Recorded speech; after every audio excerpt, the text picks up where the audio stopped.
दौंडमध्ये सुप्रिया सुळे बोलतायत, थेट जाऊयात. तरी मनात एक खदखद आहे की दुष्काळाची परिस्थिती आज राज्यात आहे. त्याचबरोबर कांद्याला अजिबात भाव नाही, दुधाला भाव नाही.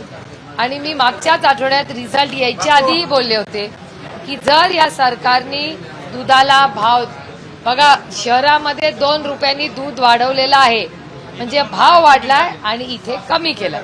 जर आपल्याला या सरकारने लवकरात लवकर दूध भाव वाढू दिला नाही तर आपण सगळ्यांनी उपोषणाला बसायचं आहे. हा एक आणि मी स्वतः उपोषणाला बसणार, कारण गेले अनेक दिवस अतिशय प्रेमाने आदराने मला पत्रकारांनी सकाळी पुण्यात अनेक प्रश्न विचारले. मी म्हटलं माझा तुम्ही रेकॉर्ड बघा. मी 8 महिने सांगते की कांद्याच्या भावाबद्दल बोला, काही सरकारने केलंय. 6 महिने झाले दुष्काळ आणि दुधाच्या भावाबद्दल बोलले, या सरकारने काहीही केलं नाही. घरफोड, पक्षफोड, भीती दाखव, स्टॅटस लावला तर त्याला रागव, भ्रष्टाचार, ह्याच्यात इतक्या व्यस्त होते सरकार की सर्वसामान्य मायबाप जनतेसाठी या सरकारला वेळच नव्हता.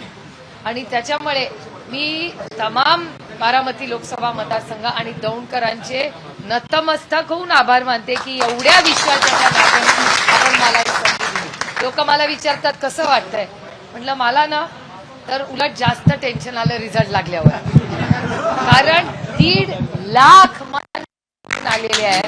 याचा अर्थ लोकांनी याचा अर्थ जबाबदारी आपल्या सगळ्यांची वाढलेली आहे, लोकांच्या अपेक्षा आपल्याकडून. आणि साहेबांचं तर म्हणजे तुमचं प्रेम साहेबांवर की 10 सीट महाराष्ट्रात लढलो, 8 आल्या. तुम्ही बघा 8 आणि 9वी जर ती दुसरी तुतारी नसती ना, डबल